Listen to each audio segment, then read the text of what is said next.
Massive black clouds loomed over the city, their might palpable. Thunder rumbled as a terrible storm approached. On a dusty winding road, a woman limped heavily on her left leg, drenched in sweat and walking sluggishly. She appeared to be about 25, dressed impoverished, a long, time-faded sundress and shabby old sandals. Her long blonde hair, unwashed for ages, hung in a dishevelled braid. Yet, despite her unkempt appearance and lack of makeup, it was clear that she had been a striking beauty. The woman's name was Emily, and she wasn't heading to work or to visit someone. She was going to the river with a desperate desire to stop her worth-for-nothing existence. Exhausted and devastated by troubles and hardships, she had no tears left, only a fanatical determination to stop what she saw as a shameful, miserable existence and fly away to heaven. Emily had compelling reasons for contemplating such a drastic act. Her troubles began in childhood as an orphan.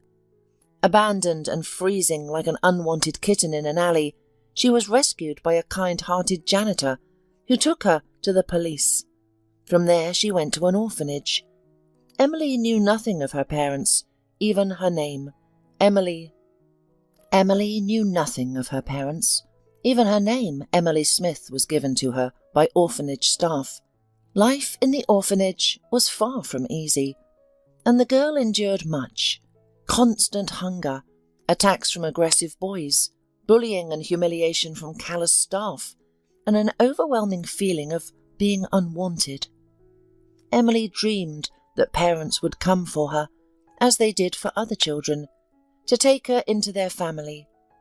Adoptive parents often visited the orphanage, and other children took advantage of this, desperately wanting to leave those walls. Girls would gaze intently into adults' eyes, sometimes crying or throwing themselves into their arms. This strategy often worked, but Emily couldn't bring herself to do it. Instead, she withdrew, becoming invisible, and went unnoticed. Despite these challenges, Emily excelled in her studies, particularly in mathematics. She could easily multiply large numbers in her head and solve complex equations. Her teachers praised her and encouraged her to pursue university education. Emily shared this dream, but as an orphan, her chances of securing a spot in a university, let alone a scholarship, seemed slim. After graduation, the orphanage was legally obligated to provide housing, but options were limited. All desirable places in the city had long been allocated to those more assertive, leaving only village houses available. With no alternatives, Emily had to accept. She became the owner of a dilapidated house in the near village under a social rent agreement, though the paperwork was unclear. Upon arriving in the village, Emily could hardly believe her eyes, even double-checking the address. Before her stood a time-worn, long-neglected house. Overwhelmed, she sat on the withered porch with her belongings, covered her face, and wept, oblivious to her surroundings. The next 2 days in this shack passed in a haze, broken only by a late evening call from the college admissions committee. By sheer luck, a couple of applicants had failed their exams, and Emily miraculously made it into the rankings, securing a spot at a prestigious college in her capital. Her joy knew no bounds. It seemed her life would finally improve, especially since she was allocated a room in the dormitory. Emily threw herself into her studies with passion, absorbing every word from her professors and never missing a lecture. She spent her evenings in the library, poring over additional books. Years of studying flew by imperceptibly. Emily was held up as an example to all, an exemplary student. However, her roommates often laughed at her behind her back, viewing her as nerdy and boring. Then one day, Cora invited Emily to her birthday party. "Well, enough with the textbooks, or all your youth will pass by. Tomorrow we're going with the company out of town to the countryside. You're invited too, Emily. At least you'll have some fun. By the way, the boys will not be simple. Lance, son of businessman Hodgins, and Ben, son of the head of our department, and Carl from the family of the deputy. This is not our snotty classmates who only know how to stare at the girls and drool, and themselves afraid to approach. Emily hesitated, but she couldn't refuse her friend and agreed. It was her birthday, after all. Besides, she was really tired, and she wanted to distract herself at least a little. It was there, on vacation, that Emily met the love of her life. Everyone was having fun and swimming, but Lance couldn't take his eyes off her, burning her with his gaze.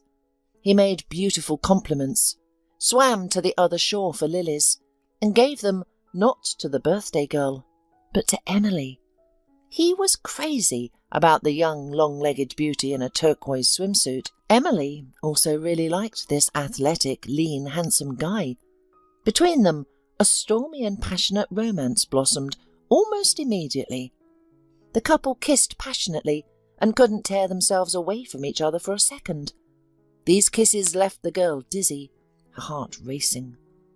Lance tried to go further, being already skilled in matters of seduction, having been with more than one girl before Emily. But no matter how much he insisted on intimacy, Emily remained adamant.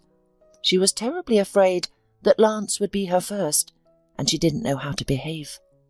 The girls encouraged her. "That's right, Emily. Let him get married first. Otherwise, we know such guys.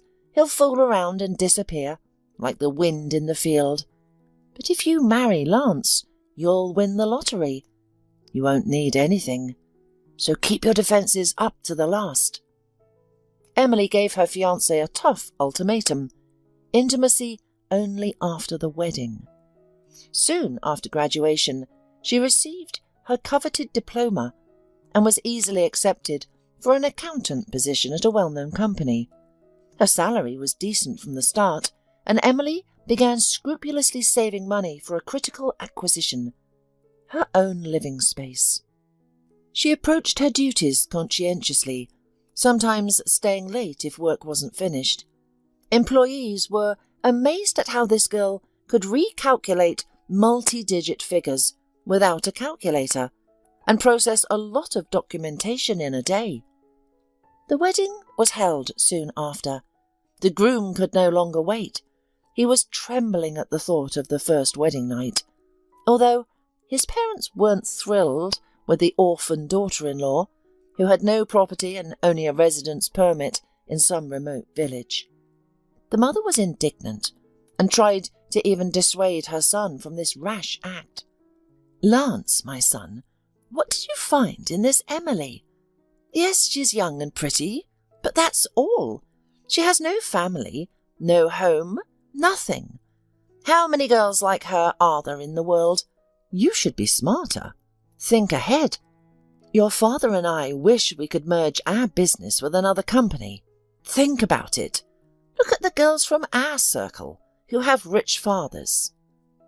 But the guy was adamant. He was seized by a thirst for possessing Emily. She had turned his head. Besides, he didn't take marriage too seriously. If anything, one can always divorce. It's nothing. At first, everything was fine. Honeymoon, hot and passionate nights, declarations of love. The couple was inseparable, cooing like lovebirds. Lance worked in his father's firm as a manager, knowing he'd never be fired, and that they'd always turn a blind eye to his absenteeism and negligent attitude, so he wasn't particularly worried. Initially, the newlyweds lived with Lance's parents in their big house, but her mother-in-law immediately disliked Emily, constantly nudging and trying to undermine her. She repeatedly tried to sow discord between the newlyweds, whispering to Lance that Emily devoted too much time to work, often staying late, implying something wasn't right. She also kept asking why there were still no grandchildren, saying it was time. "She only has her career in her head. and you'll never have children, she'd say. The atmosphere in the family was always tense. Emily sometimes deliberately stayed late at work to avoid going home, knowing her mother-in-law's disgruntled face awaited her. Therefore, when Lance suggested jointly buying a separate apartment, Emily was all for it. She gave all her savings, a considerable amount by then, and entrusted her husband with everything related to choosing, purchasing, and registering the apartment. After all, she simply didn't have time for it. The fact that he registered it in his name didn't bother Emily at all. What's the big deal? They were one family. They trusted each other. So what difference did it make whose name was on the deed? Besides, the woman was very young and inexperienced in such matters, and she had absolutely no one to advise her. If she had known then what her carelessness would lead to later, she would have thought 100 times. And there it was, the long-awaited housewarming and move. Emily dreamed that now at last they would live peacefully and happily, without the admonitions of her harmful mother-in-law. She began enthusiastically equipping the new family nest, choosing curtains and dishes herself, rejoicing at each acquisition. But it was not to be. Lance, having escaped parental control, let himself go in all sorts of ways. He was fed up with the boring and monotonous family life with Emily and wanted excitement again. He considered his wife a terrible bore. She had everything on a schedule, and youth was passing. The man was no longer turned on by his wife's caresses. He was bored with everything. Wanting new sensations, he looked for them in nightclubs, rolling home in the morning, tipsy and with the smell of women's perfume on his jacket. Emily cried, begging her husband to come to his senses, and the couple often quarrelled. Emily couldn't understand why Lance had changed so much. He had become distant and cold, as if those passionate nights and declarations of love had never happened. Moreover, the more she tried to please her husband, the more obnoxious he became. Emily grew nervous and jittery, making inexcusable blunders at work. She realised their marriage was cracking at the seams, but didn't know how to save it. Then one day, out of the blue, Lance proposed at dinner, "I've booked a trip to a ski resort for the weekend. Let's go. Just you and me. We'll rest, go skiing. We've become strangers lately, fighting like cats and dogs. What do you say?" Emily jumped with joy and hugged her husband tightly. She had long wanted to rest and relax, especially since things hadn't been going well lately. She had never been to the sea, let alone a ski resort. Soon they found themselves on a huge, steep slope. The snow dazzled their eyes and sparkled, surrounded by breathtaking beauty. The air was so clean and fresh, it made Emily's head spin. She had never seen such beauty and looked down in awe. The view was mind-boggling. Slopes and plains, huge fir trees covered in snow, as if wrapped in a giant coat, all white as far as the eye could see. Lance, as an experienced skier since childhood, was familiar with the resort, unlike Emily, who had put on skis for the first time. The descent seemed impossibly high and steep to her, and the instructor advised against it for a beginner. After all, there were gentler, safer slopes for novices. But Lance insisted. "Are you a coward, my love? Let's go. It's such a thrill. You're always shaking and afraid of everything. It's so boring to live like that. Come with me. You love me, don't you?" He skillfully manoeuvred down the slope, making it look easy and simple. Emily, trusting her husband, took the risk and followed. She only remembered the fall and the excruciating pain that followed. She tumbled down for what seemed like an eternity, darkness engulfing her, resulting in a compound fracture of her femoral neck. This, however, was just the beginning of her troubles. Emily was hospitalized for months, unable to get up or walk. staring at the ceiling for days. Worse still, Lance visited her only once, coldly inquiring about her health and prognosis. Upon learning that the fracture was severe, with a high risk of permanent limping, he simply vanished. He never showed up again and stopped answering his phone. Emily dialed his number countless times, always hearing the same message: "The called subscriber's device is switched off or out of network coverage." Emily wept, unable to comprehend the situation. How could her husband disappear? 2 months later, she finally left the hospital, limping badly on her left leg. The fracture hadn't healed properly, and she needed more surgeries she couldn't afford. Then something terrible happened. She barely made it home by bus and tried to unlock the door, but the key wouldn't turn.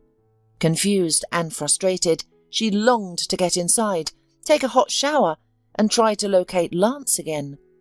Suddenly, strangers, an elderly couple, opened the door, staring at her in bewilderment. "My dear, what are you doing?" they asked. "What right do you have to break into someone else's apartment? We're going to call the police." Emily was stunned. I don't understand. How is this someone else's? It's my apartment. I bought it with my husband." "Where is he?" "We lived here until I went to the hospital with a fracture. My husband is Lance Hodgins, and I'm Emily Hodgins, his lawful wife. Can you explain what's going on?" The old lady retrieved some documents and handed them to Emily. "Look here, we recently bought this apartment. The registered owner was Lance Hodgins. No one else was listed. The transaction was legal and notarized. I'm sorry, but everything's in order. We found some papers from the former owners. Take them. We don't know what to do with them." With trembling hands, Emily opened the envelope. Inside was a divorce certificate, stating in black and white that she and Lance were no longer married. It felt like a nightmare or a cruel joke. In a daze, Emily left the building and went to her workplace, only to be turned away. They handed her a labour book noting her termination due to absenteeism. What a twist. Emily tried to explain her hospitalization and showed her sick leave, insisting her husband should have reported everything, but they wouldn't listen. It was too late. A new employee had already been hired. Desperate, Emily rushed to Lance's parents' house, determined to uncover the truth and find out where her husband had gone. There had to be an explanation for this nightmare. She couldn't make sense of it all. Her mind refused to accept the reality before her. But her mother-in-law's harsh voice crackled over the intercom. "Get out of here, you beggar! The apartment was Lance's, and he had every right to sell it. Now he lives with another woman. She, unlike you, has status and a rich dowry. I hope they marry soon.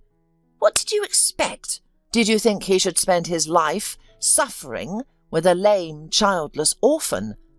Marrying you was Lance's biggest mistake, and I've told him 100 times. Don't come here again, or I'll call the police. Is that clear? You're nobody to us now." Emily shouted, her anger boiling over. "You're all miserable people. I hate you. At least give me back my things. Where are they? I need clothes." The mother-in-law replied caustically. "They were bought with Lance's money. But fine, the guard will bring you something." Emily's fury intensified. "You think I never worked? Even if my salary was less, I still invested in our family. How can he do this?" 5 minutes later, the guard threw a small bag of belongings at her face and shoved her roughly. "You've been told to leave. The landlady's upset. She told me to get you out of here. Go!" Emily waved her hand dismissively and limped away. With no other choice, she spent her last pennies on a ticket to her village. As she jolted away in the stuffy, dusty bus, she clung to the hope of finding shelter in her old, dilapidated house. But when she saw only charred ruins where the long-burned house once stood, she collapsed to the ground, sobbing loudly. Emotions churned inside her. Hatred, anger and resentment overwhelming her thoughts. Why? Why did he do this to me? What did I do wrong? I loved him truly, sincerely, but he robbed me, left me homeless, and ran off to his mistress. He used me like a pretty toy, and when he got bored of me, he tossed me aside like trash. Where can I go now? What can I do? The woman struggled to her feet and shuffled back to the station, a 3-kilometre trek. She had nowhere to go, no money, no belongings. Her bag contained only a couple of sweaters, jeans and a jacket, all she got for years of marriage. Her papers were the only other possessions she had left.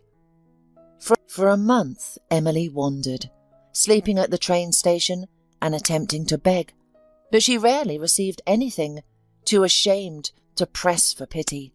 She'd simply stand with her head bowed, inviting ridicule from passers-by, who questioned why a young woman would resort to begging.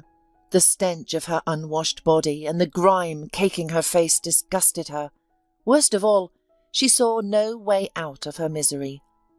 Finally, Emily reached her breaking point.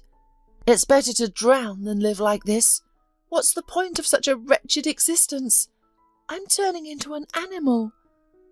With these dark thoughts, she stumbled to a bridge and leaned over the railing. Taking a deep breath, she gazed at the ominous sky one last time, steeled her nerves, and swung one leg over the edge. Suddenly, an expensive car screeched to a halt behind her. A well-groomed man in his 50s gaped at her from behind the wheel. He shouted, "Hey, what are you doing? You'll fall! You'll drown! The current's too strong!" Emily waved him off. "That's the point, and it's none of your business. Don't interfere." She had already swung her other leg over, balancing precariously on her hands. The man quickly ran out of his car and picked up the light as a feather, gaunt woman. He studied her intently before making an unexpected offer. "Look, since you're at rock bottom anyway, I have a proposition.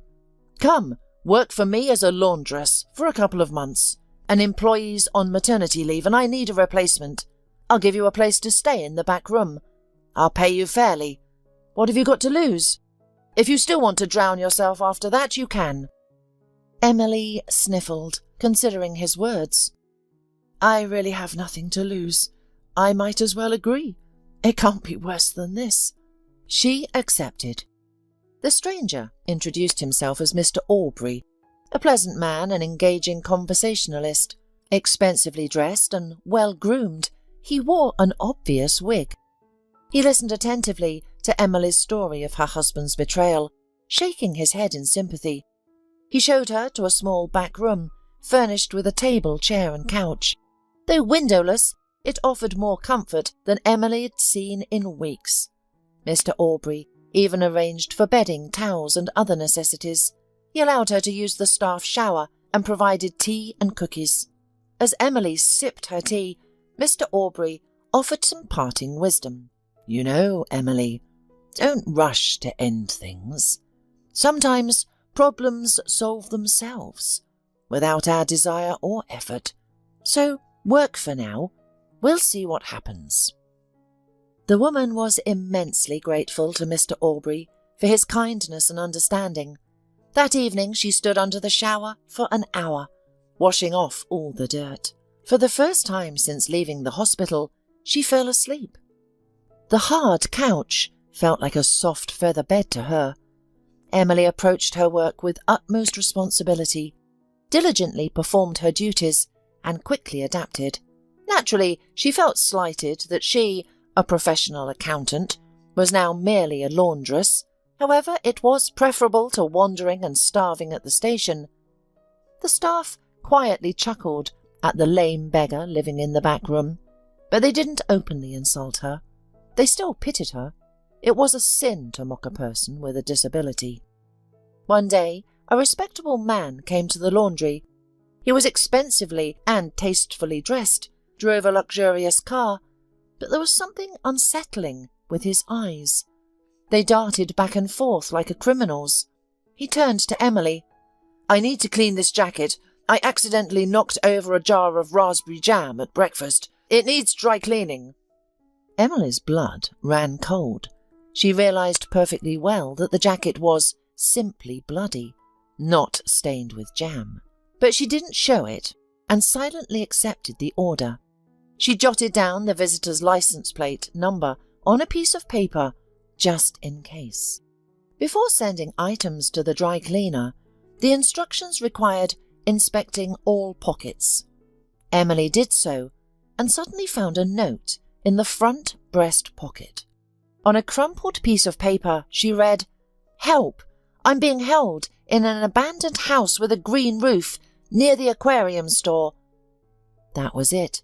No name, no surname, no other details. Emily racked her brain, and sure enough, there was such a store not far from their laundry, and the house was indeed abandoned. So it wasn't someone's stupid joke, and there was not a drop of jam on that jacket.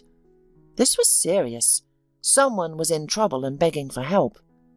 What should I do? Should I go look? I'm afraid. What if there are criminals there? Should I call the police? What will I tell them? That I found a piece of paper with a note, and that's it? They'll laugh at me. Until the end of her shift, Emily was tormented by doubts, but finally decided to go and see for herself that it wasn't someone's cruel prank. She walked around the perimeter of the building. It was abandoned, and the front door was locked with a big rusty padlock. It looked as if no one had been near the house for a long time, if it weren't for the fresh tyre tracks. It was obvious that someone had driven up to the house more than once. The woman stood on her tiptoes and tried to peer through the grimy window. Suddenly, to her horror, she saw a man in the far corner of the cluttered room. He was sitting on the floor with his head on his chest and seemed to show no signs of life at all. Emily was horrified. Am I too late? Oh, Lord, what should I do now? She began to knock quietly at the window, trying to attract the man's attention, then louder and louder. To her relief and joy, he heard the knocking, opened his eyes, and tried to get closer to the window, moving with all his might. The man was badly beaten, barely clinging to life, with purple bruises caked on his arms and head, fresh abrasions all over. His face was so swollen that it looked more like a frightful mask. He slowly gestured and whispered, trying to explain everything to Emily. She understood. I was kidnapped for ransom. My father is a rich businessman. This house belongs to a criminal. He works for a gang. So greedy he even took my bloody jacket. Save me! I beg you, call the police! Emily nodded and immediately, so he could see, called the police station. She explained who she was and what she wanted, long and confusedly, but they seemed to believe her. The woman didn't run away. She waited until the patrol arrived, and the prisoner was released. When the poor, battered prisoner was taken on a gurney to the hospital, he whispered to her, "My name is David Milligan. Thank you. I'll never forget you." Tears welled up in his eyes, and the woman, almost crying herself, waved her hand and shouted after him, "I'm Emily. Everything will be all right." All night the woman tossed and turned, unable to sleep even for a second, thinking about this incident. The guy's brown, pleading eyes were etched in her memory. Something about this poor stranger had touched her, resonated in her soul. The very next day, after her shift, Emily took a shower, let her hair down for the first time, bought bananas and tangerines with her last money, and went to see David in the hospital. At first, they didn't want to let her in, because the man was in intensive care, in serious condition, but then they took pity on the lame, sad woman and allowed her to see the man. Emily was horrified when she saw David entangled with wires and senses. His eyes were barely open, but he saw her and tried to smile. The woman waved at him and sat down next to him on a chair. She didn't know what to say, so she just sat there, stroking his arm and whispering softly, "Know that everything will be okay. You're going to be fine. Someone once told me that sometimes grief goes away and problems solve themselves, almost without our participation. And now I believe it. Be strong, and I'll come back tomorrow, okay?" The man's eyes moistened, and he nodded weakly. Emily began visiting David as if it were her job. The staff grew accustomed to her presence. However, David's father rarely visited, staying only for 5 minutes each time. He would tersely inquire about his son's health and depart, citing his busy schedule. Emily couldn't comprehend this behaviour. After all, the son had miraculously survived and escaped from criminals. How could the father be so indifferent? When David was moved to a regular ward, he decided to have an honest conversation with Emily. This peculiar, attractive and melancholic woman had become his closest confidant. He yearned to share the burden he had carried for years. David heaved a deep sigh and began. "You see, I'm not my father's biological son. I'm adopted. That's why he wasn't rushing to pay the ransom. Apparently, my birth parents died, and this man took custody of me. He also acquired all my parents' assets. He was their business partner. That's how he became my foster father. I have no memories of my parents, and I've never even seen a photo of them. Oddly, they're nowhere to be found. What's more peculiar is that neither the perpetrators of my parents' death nor my kidnappers were ever caught. How is that possible? You gave the police the license plate number of the car that delivered my bloody jacket, and we created a sketch together. Something doesn't add up. I can sense it. My foster father seemed displeased that I survived. I can see it in his eyes. I'm like a thorn in his side. We've had a strained relationship since I was young. He used to look at me strangely. It's difficult to describe, but it gave me chills. I never felt any affection or warmth from him. It hurt when I was little, but I grew accustomed to it. I've never shared this with anyone before, but for some reason I trust you. Now that I've graduated from university and started delving into the corporation's affairs, our relationship has completely deteriorated." Emily responded, "Now I understand why he visits so infrequently, and why your communication is so cold. These things happen, I suppose. I'm sorry, but at least you have a father, even if he's foster. I grew up in an orphanage. I was born and discarded like an unwanted puppy. Then my husband did something similar. While I was hospitalized with a fracture, he robbed me of everything, sold our apartment, and left with his mistress. I was fired from my job, retroactively, and hooligans burned down my old house. Just like that, I became homeless and a limping beggar. I used to be a married woman and an accountant. I was so distraught, I contemplated suicide. But the laundry owner took pity on me, gave me a job, and lets me live in the back room. It's humiliating, but what can I do? So you and I are alike. Neither of us is very fortunate." David grasped Emily's hand and replied fervently, "Please, be patient a little longer, my dear. Once I am back on my feet and have dealt with my own issues, I'll definitely help you. You won't have to work as a laundress or live in a back room any more, I promise. A woman like you deserves far better than that." They parted warmly, but Emily continued to visit David in the hospital until his discharge. They had grown quite close during this time.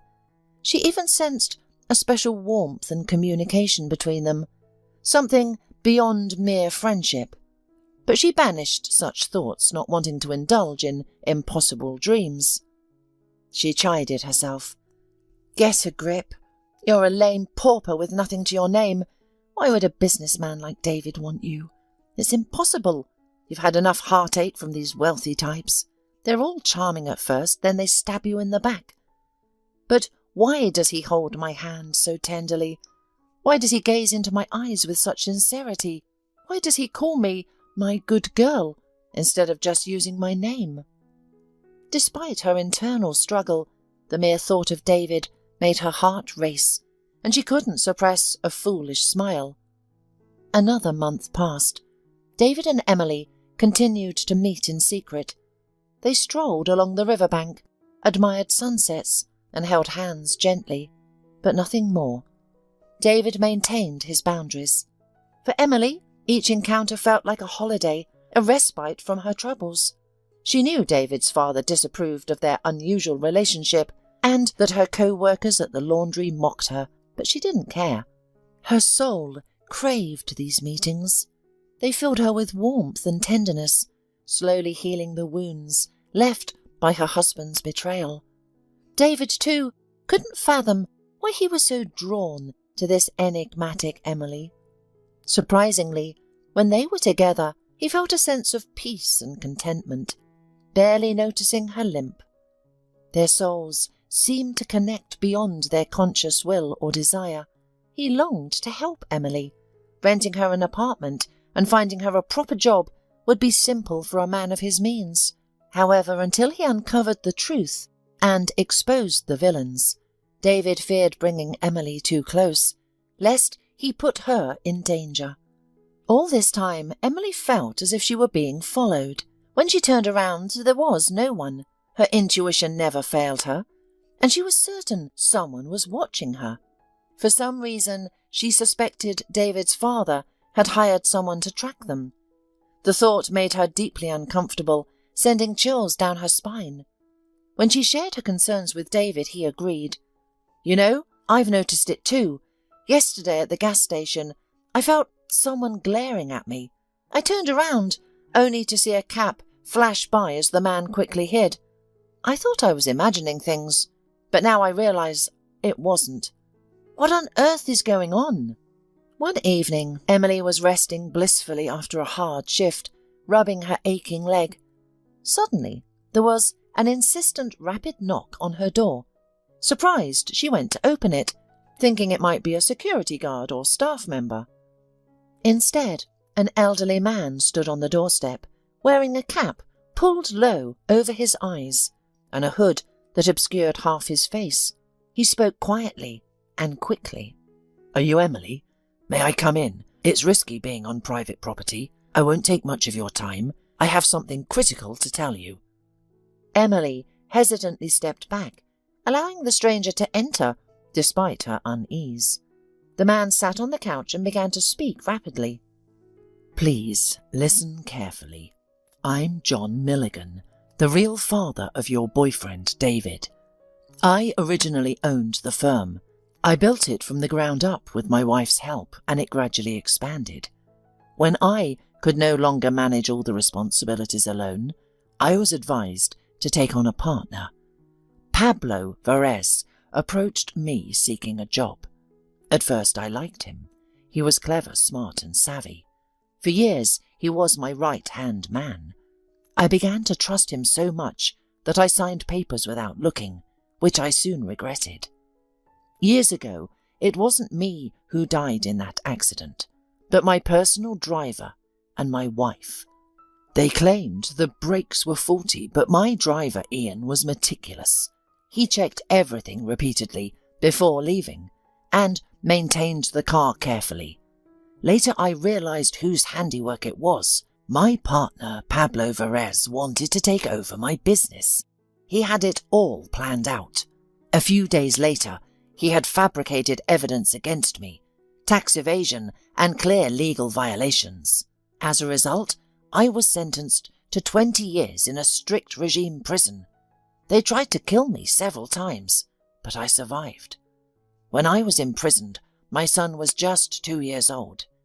David doesn't remember me at all, I'm sure. My partner lied, telling him I died in the accident. I recently got out of prison. I can't approach my former partner. He doesn't know I'm free yet. I was about to tell my son, but I haven't got time yet. I've been following you both. Emily, Please, help me meet David. I need to warn him about everything. Pablo is dangerous. He won't let David take over the corporation and will do anything to eliminate him. I've suffered enough from this scoundrel. I can't let my son's life be ruined as mine." Emily was shocked by this revelation. She nodded, promising to arrange a meeting by the riverbank in 2 days during her next date with David. The visitor thanked her sincerely and vanished as quietly and mysteriously as he had appeared. For the next 3 days, Emily was restless, unsure how to tell David that not only she, but also his long-lost father would be waiting for him. After all, David believed his father was dead. How would he take this news? On the day of the meeting, David stood fidgeting, holding a bouquet of delicate daisies. Emily adored them and always brightened when he gave them to her. Where is she? Is she late? Has something happened? He worried. He missed Emily terribly and longed to see her. At last a familiar figure appeared in the distance. Her loose curls fluttered in the wind, her cheeks were flushed, and her eyes sparkled. Even her limp couldn't detract from her beauty.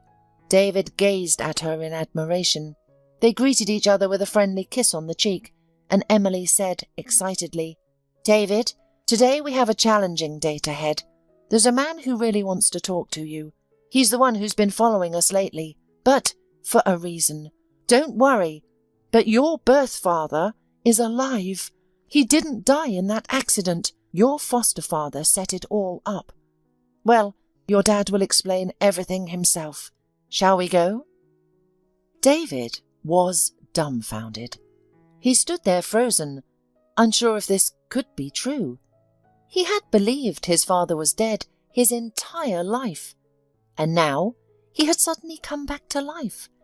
John Milligan emerged from the bushes, approaching David timidly. He looked into his son's eyes with sincere warmth and said, "Hello, my son. We've finally met. May I give you a hug? I've dreamed of this for so many years. You were only 2 when I was imprisoned. I still remember you as a cheeky, rosy-cheeked little boy, and now look at you, a real man." David stared at him intently and realized it was true. He resembled this man greatly, the same eyebrows, the same look, the way of throwing back his head. There could be no doubt. John's life had clearly taken its toll, but the resemblance was undeniable. When they embraced, David felt a warmth inside he had probably never experienced before, the very warmth he had missed throughout his childhood. He brushed away a tear and began to ask, "How glad I am, Dad, that you're found, that you're alive. But how did this happen? Pablo told me since childhood that both you and Mum died in the accident. I didn't even have any pictures of you. If you survived, why are you looking for me now? Where have you been all this time? I don't understand. So much time wasted. We could have been in touch." John grinned sadly and sat down on the riverbank. "That day, everything went wrong. My wife and I had to go on an urgent business trip, and I was supposed to be in that car, but fate intervened. I got a call and had to stay home late. That's why I put the driver behind the wheel. When I learned about the tragedy, I immediately sensed something was amiss. I went to Pablo because I trusted him unconditionally, and he threw me in jail for 20 years.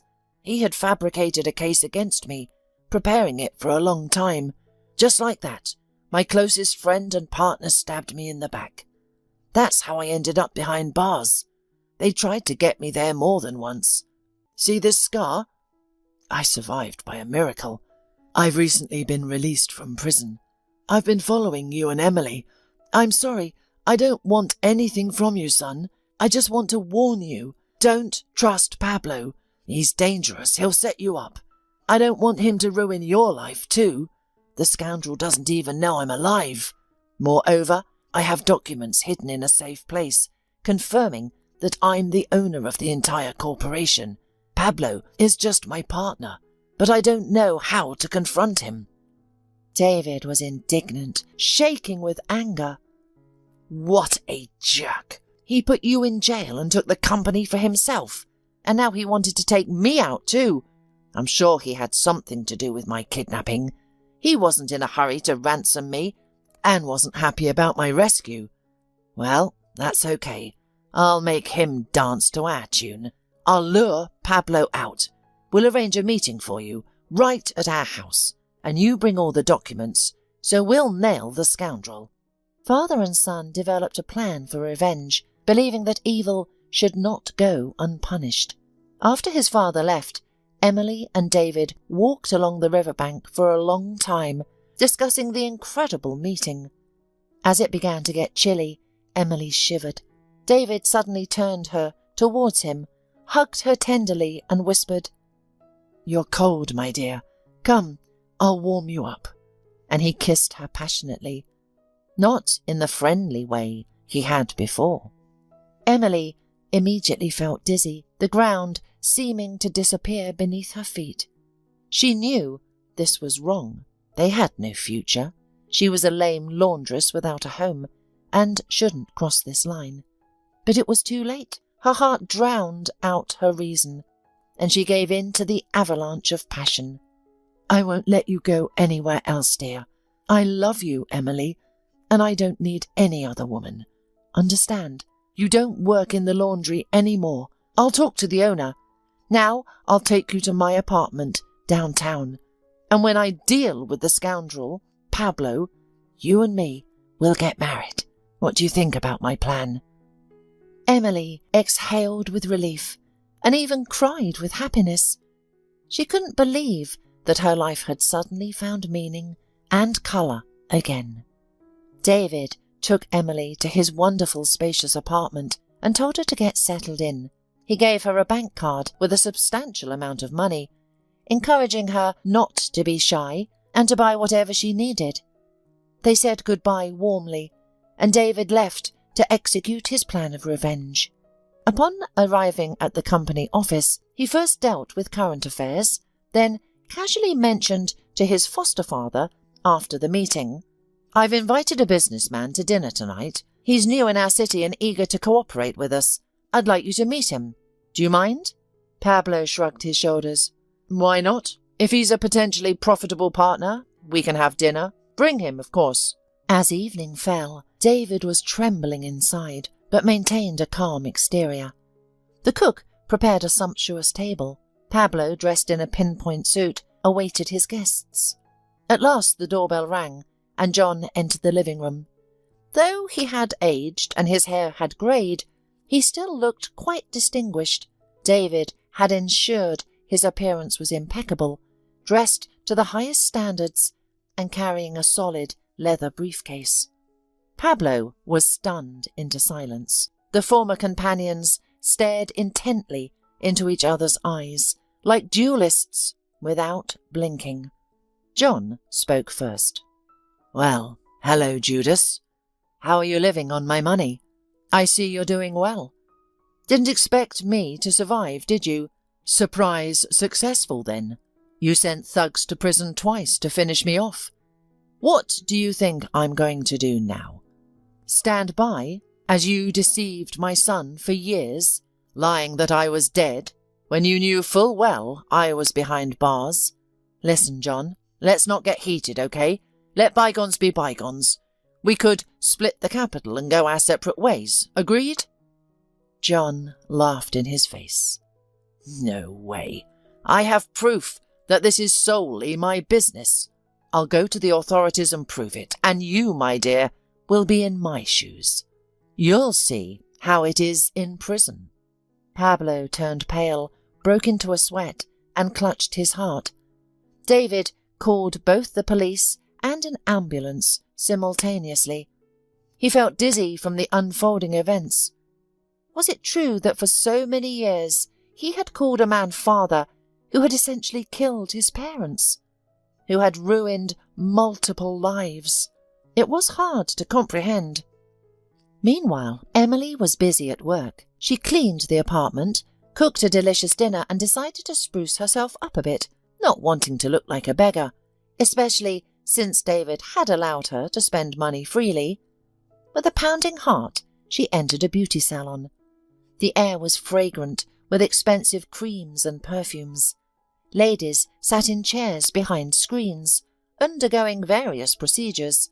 Judging by the expensive handbags on the rack, one could imagine the steep prices. A flamboyant receptionist looked at the limping woman in a faded, worn-out dress and frowned, then reluctantly asked, "Are you sure you're in the right place? This is a high-end establishment." Emily, deeply offended and embarrassed, quietly replied, "I just wanted a new hairstyle and a manicure too. Don't worry, I have money." The girl smirked. "Have you even seen our rates? We cater to businessmen's wives. They're in a different league. The local shelter for the disabled is across the street." Emily suddenly burst into tears and ran out of the salon, limping badly.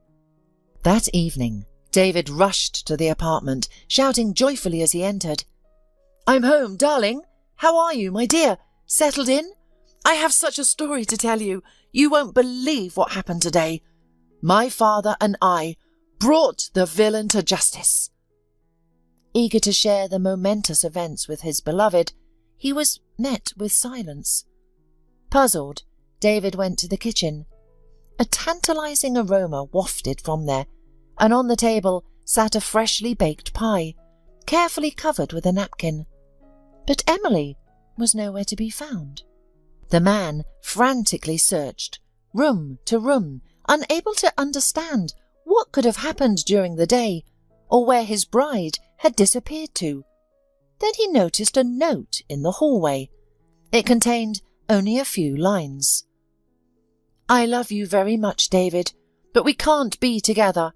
I don't want to disgrace you. I'm a lame beggar and you're a successful, well-to-do man. We're not equals. I'm sorry." The man felt sick, blood rushing to his head.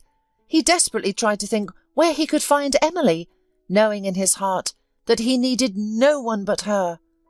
David rushed to the laundry room. The director was there. The man told him everything, thinking Emily might be hiding from him. She had nowhere else to go. Mr. Aubrey was so worried that he even took off his wig and kept blotting his bald spot with a handkerchief. "Go immediately to the bridge, to the river. I'm sure she's there. When I first met her, Emily had just tried to jump off the bridge and drown herself. I'm afraid she's decided to finish what she started. Don't think she's crazy. She's an excellent woman. But she's had a difficult and troubled life. And then there's the limp. Someone must have hurt her, so she's struggling to cope. She must learn to accept herself as she is." David didn't listen and rushed to the specified place. He ran as fast as he could, afraid of being late. Indeed, he saw Emily from afar. She was leaning against the railing and looking down as if gathering her thoughts. The man ran up to her from behind, yanked her from the edge of the railing, turned her around to face him, and began to shake her like a rag doll. "Are you out of your mind? What if you really jumped and drowned? Emily, are you crazy? What kind of idiotic stunt are you pulling? You're an adult." The woman became hysterical and began to push David away, pounding his chest with her fists. "No, I wasn't going to jump. I just thought over my life and what to do next. Why do you need me? Everyone will mock and pity you for being with a cripple. I went to the salon today. I just wanted to get a new haircut and manicure. They told me that lame beggars like me don't belong there and simply pointed at the door. So tell me, aren't you also with me out of pity?" David understood everything.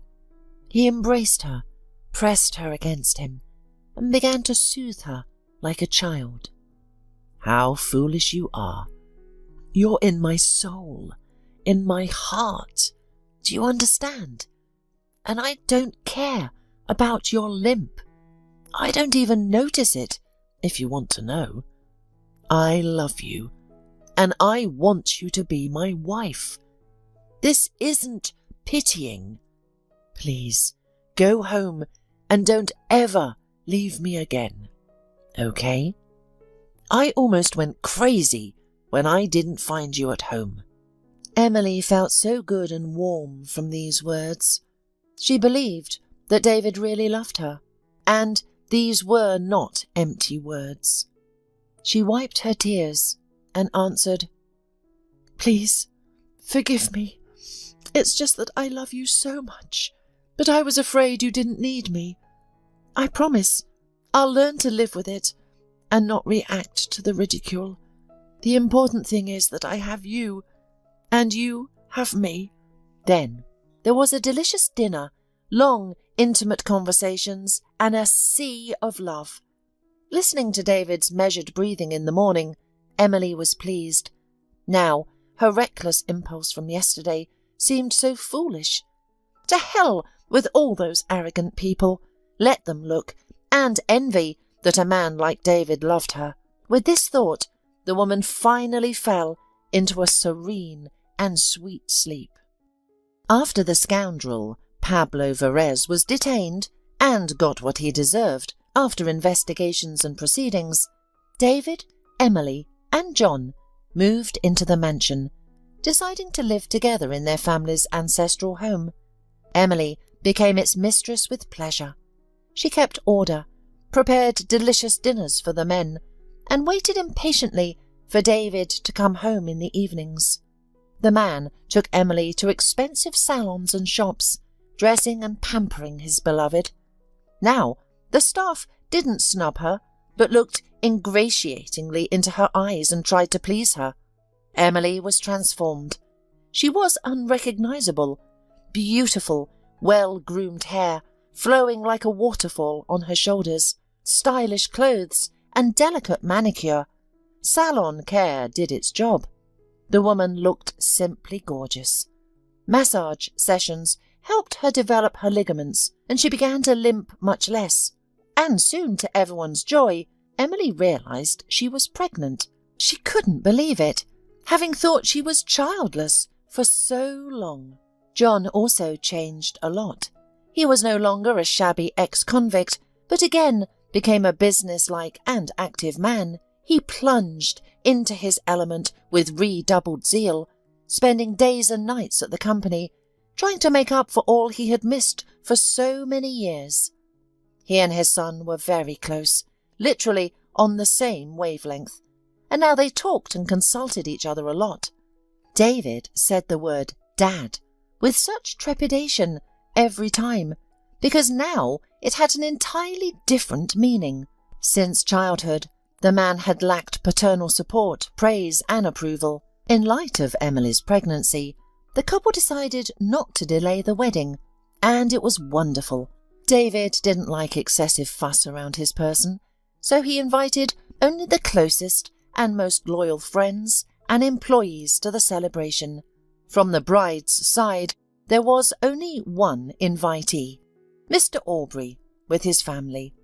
The woman was immensely grateful to him for saving her from imminent death, giving her shelter and work. After all, he was the only one who gave her a helping hand in a difficult moment. The man was also sincerely happy for Emily and wished the newlyweds the best. Amidst the party, Emily approached him and said, "You were right. Sometimes everything in life works itself out. You just have to keep your chin up, not despair, and wait." Emily's pregnancy was surprisingly easy, and in a due time, a charming little girl named Sophia was born. David adored his little daughter, as she was his spitting image, except for her eyes, huge and grey like Emily's. One ordinary weekend, the entire family took a leisurely stroll in the park. The weather was beautiful, with everything blooming and fragrant, and the first green leaves appearing on the trees. The couple walked peacefully, chatting intimately. David proudly pushed the stroller with his daughter. Suddenly, Sophia whimpered and began to squirm. Emily immediately took her daughter in her arms, and she and her husband sat on a bench, cooing and babbling with the baby. The scene was heartwarming. Nearby, a mover, unloading boxes of drinks from a store, gritted his teeth and dropped a box on his foot. The dishevelled man howled in pain, but couldn't take his eyes off the couple in the park. He instantly recognised Emily, who hadn't changed a bit. In fact, she looked even prettier and more radiant. More importantly, she was visibly happy. The man next to her placed the baby back in the stroller, tenderly embraced Emily, kissed her, and they continued their leisurely walk. The loader, with shaky hands, opened a bottle of beer and greedily gulped it down. It was difficult to recognise the formerly famous businessman, Lance Hodgins, in this downtrodden man. Life had rewarded him for all the cruel things he had done to Emily. The mistress for whom he had abandoned his wife had robbed him, working for his competitors. She had given them all the company information, ensuring Lance was left with nothing. His parents died after a serious illness. All his friends and former partners immediately turned their backs on him. Who needs a penniless loser? Grief-stricken, Lance began drinking, initially thinking he could stop any time, but he was mistaken. Now he lived a miserable existence, working odd jobs as a loader and renting a corner in a dormitory. When Lance saw Emily, so beautiful and happy, with a baby in her arms, his world turned upside down. Only now did he realise what a remarkable woman he had lost, and how he had needlessly ruined her life. She was probably the only one who had loved him sincerely and truly. He was overcome with regret, knowing that nothing could be undone, and everything that happened to him was in fact retribution for his actions. Yeah, the proverb rings true. What we have, we don't cherish. When we lose it, we weep.